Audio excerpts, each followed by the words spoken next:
देखिए, ऐसे वक्त में जब आपकी फिल्में चल रही हैं, लोग आपको पसंद कर रहे हैं, देख रहे हैं, हमने देखा है पहले जो लोग पार्लियामेंट में आए, अमिताभ बच्चन आए या शत्रुघ्न सिन्हा आए, हेमा मालिनी आई, धर्मेंद्र आए, ये सब बड़े बड़े स्टार थे, लेकिन इनका जो करियर था वो ढलान पे था। इनकी फिल्में अब कम देखी जा रही थी, तो उन्होंने एक नया करियर चुना। आप तो पीक पर हैं, आपके फैंस, अब दोनों को जवाब देना पड़ेगा, आपके फैंस परेशान नहीं होंगे इससे? सर बैलेंस करनी होगी सर। आज सब कुछ तो बैलेंस करते ही हैं। अगर घर चला पा रहे हैं, अगर घर भी देख रहे हैं, ऑफिस भी देख रहे हैं आज की महिलाएं, तो हमें दोनों सब कुछ बैलेंस करना पड़ेगा, बैलेंस करके चलना पड़ेगा। और फैंस को निराश हम कतई बिल्कुल भी नहीं करना चाहते हैं। आपने क्योंकि आपने मेंशन किया कि फैंस, तो फैंस अगर इन रियल सेंस है सर, अगर फैंस है तो वो हरदम फैन रहेंगे। Once a fan will always be fan. Like today if I am a Shahrukh fan, I am, I will always be. Yeah. So it's like that. Fans, artist के life में बदलाव से उनके लिए उनकी चाहत कभी कमती नहीं है। एक फैन तो आपकी हैं जो हमेशा रहेंगी, ममता बनर्जी। हम फैन हैं उनके। उन्होंने तो आपकी पॉपुलैरिटी देखकर आपको लोकसभा की टिकट दिया और लाखों वोटों से जीत गई आप। सर ये क्या है, ये आप बहुत सियासी एंगल से देख रहे हैं। बात ऐसी है कि we actually, not because we belong to Trinamool Congress, आज ऐसी बातें कर रहे हैं। We have been very very neutral, we stand on humanity grounds, but on that note, दीदी को कुछ तो दिखा होगा हम लोगों ने, मतलब पॉपुलैरिटी के अलावा भी दिखा होगा। और भी पॉपुलर आर्टिस्ट है, एक्टर्स है, एक्ट्रेसेस है। She asked us both to be there. कुछ तो लगा होगा उनको कि इन दोनों बंदियों में कुछ तो बात है कि ये थोड़ा चेंज इनिशिएट कर सकती है। आपने तो 2016 में भी कैंपेन किया था तृणमूल कांग्रेस के लिए। जी, पर दूसरे कैंडिडेट के लिए तो तभी इम्प्रेस कर लिया होगा आपने ममता बनर्जी को कि हाँ। सर इम्प्रेस वोटों के लिए तो सर आवाम के लिए काम करना पड़ेगा, आवाम को इम्प्रेस करना पड़ेगा। दीदी को इम्प्रेस करके तो कुछ होने वाला है नहीं। लोगों के लिए काम करने के लिए तो कोई उम्र नहीं होती सर, जब मन तब करो। और आज एक पोजीशन जब मिल गया है तो और ज्यादा कर सकते हैं। आपके बारे में कहते हैं फिल्म आपने की थी धनंजय जी, वो फिल्म का पूरा जो कैरेक्टर था वो एंटी सीपीएम था, ह्यूमन राइट एक्टिविस्ट का कैरेक्टर था। और वो एक तरह से पॉलिटिकल फिल्म थी। जी सर, फिल्म तो पॉलिटिकल नहीं थी वैसे, बट हमने जो दिखाया था वो पता नहीं, बट हमने जो दिखाया था दैट वाज स्टोरी बेस्ड। हमने फॉर धनंजय दिखाया था, जो and it was a real thesis, it was a real story which we have shown. But कुछ पॉलिटिकल चीज़ें को मद्देनजर रखते हुए ऐसा कुछ नहीं था। Film is without politics, film is without anything like that. वही फिल्म में ममता जी को अच्छी लगी होगी या नहीं? दीदी को ये आपने मेरे क्लिपिंग्स में फर्स्ट जो एक दिखाया था, जो मैं एक सीरियल करती थी रविंद्रनाथ टैगोर की, और बहुत फेमस हमारे डायरेक्टर थे ऋतुपर्णो घोष बोल के, तो वो डायरेक्ट करते थे। दीदी को वो सीरियल फर्स्ट डी से पसंद थी। मैं छोटी थी तब दैट टाइम दीदी ने मुझे कहा था जे तुम्हें खूब भालो काज करो, मतलब you work really very good. So दीदी ऐसा नहीं है कि हमें दीदी की ज़रूरत है, ऐसा नहीं है कि दीदी को हमारी ज़रूरत है। इट्स लाइक हम रिस्पेक्ट करते हैं उनकी पर्सनालिटी को, हम रिस्पेक्ट करते हैं उनको, हम सराहते हैं उनको। और सर कहीं ना थोड़ा कॉमन फील भी आ जाती है, क्योंकि दीदी को हरदम हम लोग देखे हुए that she is a fighter. She is probably miss interpreted in today's times. एक गलत तरीके का पोर्ट्रेल होता है। पर्सनली यहाँ जानते हैं, इसलिए आज बिना कोई सपोर्ट लिए ये सच बता सकते हैं कि she is an amazing human being and she is a fighter. बहुत ग्राउंड से she is come up. And मेरा पहला वोट 18 साल में दीदी को ही गया था, क्योंकि उस टाइम पे मैंने पार्टी का नहीं सोचा था, उस टाइम मैंने पार्टी का नाम का नहीं सोचा था। मैंने सिर्फ सोचा था कि she is one woman who is a fighter and she always stands up for women empowerment के लिए वो रहती हैं। देखिए, इसमें तो कोई शक नहीं कि उन्होंने संघर्ष करके 35 साल तक जो सीपीएम सत्ता में थी, अकेले दम पर उसको उखाड़ा, उनके पीछे कोई नहीं था। लेकिन आज के लिए लगता है कि वो मुसलमानों का ज़्यादा ख्याल रखती हैं। सर अब जिस तरीके से लोग मेरे पीछे पड़े हैं, उस तरीके से बहुत पहले ही लोग हमारे मुख्यमंत्री के पीछे भी पड़ गए थे। ये भी कहा जाता है, दीदी को शायद ये बात पता है कि दीदी को बहुत बार ममता बेगम और ममता खातून बोल के भी उनको इज्जत दी गई है। पर बात ऐसी है सर कि आप किसको, who do you actually work for? शायद जो चीज़ सप्रेस्ड हो, शायद जहाँ इक्वालिटी नहीं हो, may be working towards that to bring about equality between all religions is what she's trying. Not only that, she's only not working. अब तो आप उनकी प्रतिनिधि हैं पार्लियामेंट में, लेकिन यहाँ ये इल्ज़ाम तो बार बार लगता है कि ममता बनर्जी जी ने ताज़िए निकल पाए मुहर्रम के दिन, इसलिए उन्होंने दुर्गा विसर्जन पर बैन लगा दिया था। सर वहाँ वो कोई नहीं देखता है कि वो मंदिर के लिए और बाकी पूजा के लिए वो कहाँ कहाँ मौजूद रहती है और कहाँ कहाँ पूजा करवाती है और रोज सुबह चंडी पाठ करके घर से निकलती है, ये कोई क्यों नहीं देखता। हरदम हम लोग एक अलग, ये लगता है कि हम अगर कंट्रोवर्सी बनाएं तो हम आज मैं जब बंगाल आई थी, मैं बंगाल मतलब मैं कलकत्ता से नहीं हूँ, मैं इंटीरियर से हूँ, मैं एक छोटे से गाँव से हूँ, गाँव एक टाउन से हूँ, जलपाईगुड़ी जी, मुझे मालूम है। तो मैं आश्चर्य कि आपने जलपाईगुड़ी में बचपन बिताया, फिर आप अरुणाचल में चली गई, फिर आप कोलकाता आ गई, लेकिन चुनाव लड़ने के लिए जादवपुर चली गई। मेरे घर के एकदम बगल में है ना सर, सो इसीलिए चली गई। तो लोगों के कनेक्ट में रहूंगी तो बेटर काम कर पाऊंगी। तो ममता बनर्जी की बात करते हैं कि लोग इसलिए भी नाराज होते हैं, वो कहते हैं कि हनुमान जयंती नहीं मनाने देती। ऐसा तो नहीं है सर। सर आप आवाम से ये सवाल पूछ सकते हैं, कुछ may be one section of people must be saying like that, पर हमारे वहाँ पे हर फेस्टिविटीज मनाई जाती है और उतने ही जोरों शोरों से मनाई जाती है।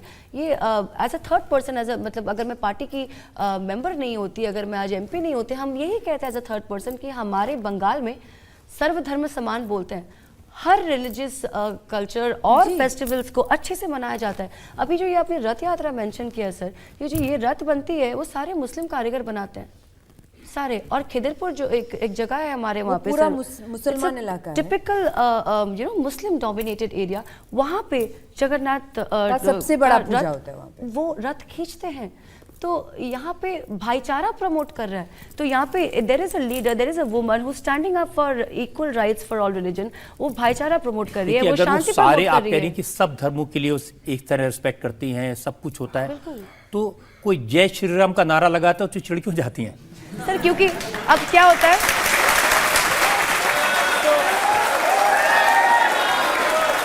तो मैं इसका जवाब इसीलिए, तो मैं इसका यही जवाब दूंगी कि भगवान का नाम लेना तो कोई गुनाह वैसे है नहीं, पर भगवान का नाम अगर आप पॉलिटिकली इन्वॉल्व करके लेते हो और एक उस इंटेंशन से लेते हो कि आप पॉलिटिकली किसी को थोड़ा परेशान करोगे, तो वो गलत है। मैं बहुत न्यूट्रल ग्राउंड से आज ये बात बोल रही हूँ। अगर मैं रोज सुबह जाके अल्लाह अकबर अल्लाह अकबर अल्लाह अकबर करती रहूँ और उसको पॉलिटिकल सियाही रूप देके अगर मैं ये करती रहूँ, तो लोगों को पसंद नहीं आएगी। एक दिन आप भी चिड़चिड़े हो जाएंगे और आप भी चिल्लाएंगे मेरे पे।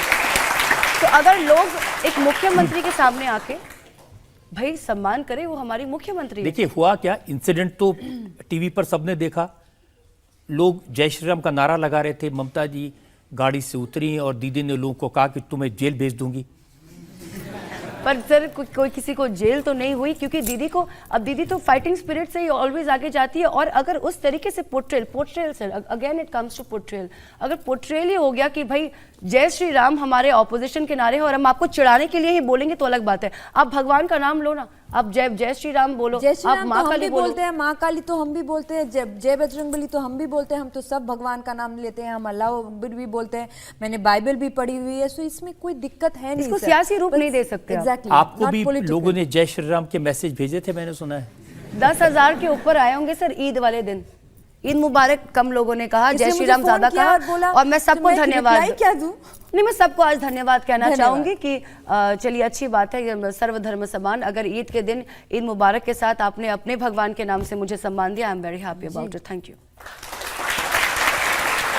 देखिए अब आप तो सियासत में हैं, जो लोग राजनीति में वो ये समझते हैं कि पश्चिम बंगाल में 30-32% मुसलमान हैं जो ममता बनर्जी को सपोर्ट करते हैं, इसलिए वो भी उनको सपोर्ट करती हैं। वोट तो चाहिए। वोट आज आप रिलीजन के नाम पे वोट मांगोगे तो भी लोग नहीं देंगे। लोग बेवकूफ़ है क्या? लोग you have to work for them. आप लोगों के लिए काम करोगे, आप लोगों को सही पाठ पढ़ाओगे, लोगों को आपके ऊपर भरोसा और विश्वास आना चाहिए, उसके बाद ही वो आपको वोट देते हैं। ऐसे थोड़ी ना वोट मिलता है, बड़ी मेहनत करनी पड़ती है। हमें हमसे पूछो बहुत मेहनत क्या है। बहुत 2 महीने तक कंटिन्यूअसली। हाँ, एक छाता भी नहीं मिली थी। मुझे तो ये डर लगने लग गया था, इतनी धूप थी, it was 45 degree in Calcutta. मैंने बोला अब मैं फेंट होने वाली हूँ, एक बार छाता दे दो। फिर मैंने बोला नहीं हटा दो भाई, फिर से ट्रोल हो जाऊंगी छाते के लिए, छोड़ दो। छाते के लिए ट्रोल हो जाएगी, छाता नहीं चाहिए। तो ये तो आपको समझ आ गया कि लोकसभा के इलेक्शन लड़ना इतना आसान नहीं है। बिल्कुल नहीं सर, बिल्कुल भी आसान नहीं है। बहुत संघर्ष है, बहुत लड़ाई है, खुद के अंदर भी बहुत लड़ाई करनी पड़ती है। कभी कभी लगता है, कभी कभी लगा कि इतनी धूप है, मैं अगर गिर जाऊं तो अंदर ही अंदर अंदरूनी लड़ाई करनी पड़ती है कि खड़े तो रहना पड़ेगा, क्योंकि लोग आपको जहां खड़ा किया है, लोगों का बहुत विश्वास है आप पे, तो लोगों के लिए तो खड़ा रहना पड़ेगा, धूप हो, बारिश हो, कुछ भी हो। सर अपने कैंपेनिंग कभी नहीं बंद किए। तो आपको लगता है काफी हो गया या 5 साल बाद फिर से लड़ेंगी? लोगों का अगर वो प्यार हमारे साथ रहा, लोगों का विश्वास हमारे पास रहा, हम लोगों के पास है सर हरदम। जब पार्लियामेंट में आप लोग बैठते हैं, लोकसभा में, आपके चारों तरफ इतने बड़े बड़े लोग होते हैं, मोदी जी दिखाई देते हैं वहाँ पर, सोनिया गांधी हैं, तो कुछ घबराहट होती है? ये इमोशनल हो जाती है बीच बीच में। हाँ। ये इमोशनल होके क्या कहती है इमोशनल होके? इमोशनल होके एक दिन मेरा हाथ पकड़ लिया और बोली, सोच सक्रिय है, हम लोग कहाँ बैठे हुए हैं, ये सारा देश चलता है यहाँ से। मैंने कहा यू रियलाइज दिस नाउ? नहीं, मुझे लग रहा है मैं इमोशनल हो गई। सडनली एक फीलिंग आता है ना कि यहाँ पे वो सारी बातें और डिसीजंस ली जाती है जो कि देश के बेटरमेंट के हित में होती है, you know, where this is the future of India and how will India grow. तो बहुत एक अच्छा फीलिंग आता है, यू फील वेरी ऑनर्ड, और सामने इतने बड़े बड़े दिग्गज बैठे हैं, तो सर बहुत बढ़िया फीलिंग आता है। क्या बताइए, बहुत अच्छा फीलिंग आता है। और वो लोग जब आपसे मिलते हैं तो कैसा आपको रिएक्शन है? आज ही हम लोग बात कर रहे थे, पार्लियामेंट के अंदर सब लोगों ने हमें इतना वार्मथ दिया, इतना एक फैमिली जैसा माहौल था, सब आए, ग्रीट किए, सब ने कॉन्ग्रेचुलेट किया आफ्टर द ओथ, एंड मतलब वो कोई भी पार्टी से क्यों ना हो, सब आए, बात किए। कैंटीन में जब हम मिलते हैं, everybody greets us with so much of warmth, so बहुत अच्छा लगता है। बिल्कुल भी सही है। मतलब जब हम लोग दोनों ओथ भी लेने गए थे ना, तो जब हमारे पार्टी के बाकी लीडर्स जब ओथ ले रहे थे, तो हमने देखा कि बहुत हल्ला हो रहा है, बहुत हलचल हो रही है और बहुत डिस्टर्बिंग कमेंट्स आ रहे हैं।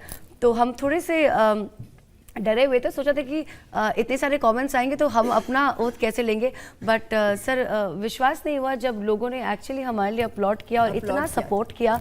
ये पार्टी लाइंस के बाहर आके इंसानियत के ऊपर अगर उन्होंने हमारा साथ दिया, हम लोग बहुत बहुत शुक्रिया अदा करना चाहेंगे everybody who supported us today. लोगों को लगता है कि जो फिल्मों से आते हैं वो ज़्यादा पार्लियामेंट में कुछ करते नहीं है। हमने बहुत सारे लोगों को देखा है, रेखा थी, शत्रुघ्न सिन्हा थे, मुनमुन सेन, ये सब लोग वो हैं जिन्होंने, गोविंदा, 5-5 साल हाउस में रहे, एक सवाल नहीं पूछा, एक डिबेट में हिस्सा नहीं। हमने तो फर्स्ट डे पूछ लिया था सर, फर्स्ट डे पूछ लिया था।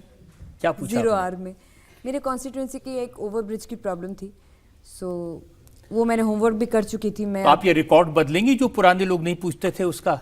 सर देखिए, रिस्पॉन्सिबिलिटी हम ले सकते हैं। एग्जैक्टली, हम अपना रिस्पॉन्सिबिलिटी ले सकते हैं और हम ये कहते हैं जो हम अपने लोगों के लिए काम करने आए हैं और करेंगे, दैट्स इट। सर बात सवाल पूछने का भी नहीं है। सोचो कि हम आते हैं, हम सवाल पूछते हैं, फिर वापस जाके हम लोगों के लिए काम नहीं करते, फिर तो कोई फायदा ही नहीं हुआ ना। ऐसा हुआ कि सारा लोगों ने ब्लेम किया कि अटेंडेंस नहीं देते आर्टिस्ट लोग, एक्टर्स लोग, तो हम दोनों यहाँ पे आए और भरपूर अटेंडेंस दिया और कोशिश किया कि हम लोग अर्जी दे, सवाल उठाए, सब कुछ किया, पर अगर लोगों को फायदा ही नहीं है उससे तो फिर क्या मतलब। देखिए, अमिताभ बच्चन 1984 में मेंबर ऑफ पार्लियामेंट बने थे, लोकसभा इलाहाबाद से चुनाव जीत के, लेकिन 3 साल बाद उन्होंने तौबा कर ली थी। उन्होंने कहा कि ये बड़ी घटिया जगह है, मैं यहाँ नहीं आता। नहीं सर, कोई काम तो घटिया नहीं होता, डिपेंड करता है आप क्या सोचते हो और किस तरीके से सोचते हो और कितना फोकस है आपका। तो हमारा मन साफ है और मन से हम चाहते हैं कि हम अपने लोगों के लिए, अपने कॉन्स्टिट्यूंसी के लिए कुछ कर पाएँ, और अगर in the near future we change the you know way India is moving forward today, ये हमारे लिए बहुत गर्व की बात होगी कि कुछ तो अच्छा किए हैं लाइफ में। पहले ही दिन कहा कि सीरियस नहीं लेते हैं, क्योंकि जब स्वेरिंग इन थी, शपथ थी एज मेंबर ऑफ पार्लियामेंट, तो 3 दिन देर बाद पहुंची आप दोनों। सर वो मेरी शादी हो रही थी, तो मैंने अर्जी ले लिया था, मैंने परमिशन लिया था सर, बाकायदा चिट्ठी लिख के कि मुझे अनुमति दिया जाए कि मैं जाके मैं शादी करके, क्योंकि क्या थी कि शादी की डेट पहले फिक्स हो गई थी और इस दौरान ओथ सेरेमनी की डेट पोस्टपोन्ड हो गई, तो बीच में मैं फंस गई, तो प्रीपोन्ड और पोस्टपोन्ड के बीच में फंस गई। हाँ, और ये ठहरी मेरी दोस्त थी, तो ये रहेगी मेरी शादी में, तो हम मुझे लगा कि हम दोनों अगर बाद में आए, परमिशन लिया जाए, तो हमने अनुमति लिया एंड वो शिकार हुआ एंड दैट्स व्हाट। मैं आपको बता दूं कि नुसरत जहाँ के जो हस्बैंड हैं निखिल जैन, वो भी यहाँ पर बैठे हैं और आज आपके मौका है, आप कुछ भी पूछ सकते हैं। अगर मैं पूछना चाहूँगा तो यही पूछना चाहूँगा कि if you were to choose between family life and all the lives that you have got, what will be your priority? आपसे ये सवाल की उम्मीद नहीं थी, but you just you've been little wicked, but obviously family comes first. और आप फिर से मुझे पॉलिटिकल बोलेंगे सर, अगर मैं ये बोलूँ कि परिवार अब थोड़ा बड़ा होते जा रहा है, परिवार में जैसे कोर परिवार मेरे पेरेंट्स है, मेरा पति है, उनके पेरेंट्स है, अपना परिवार है, परिवार और बड़ा होते जा रहा है। सर ये जो सवाल पूछ रहे हैं आप, जवाब उन्हीं को देते हैं जिनको आप सोचते हैं कि मैं जवाब दूंगी, और मैं सिर्फ अपने परिवार के लोगों को जिनको अपना समझती हूँ वो उनको जवाब देती हूँ, मैं सबको जवाब नहीं देती। देखिएगा मैंने कभी अपने टोलों का भी जवाब नहीं दिया, मैंने उनको ऐसे ही छोड़ दिया।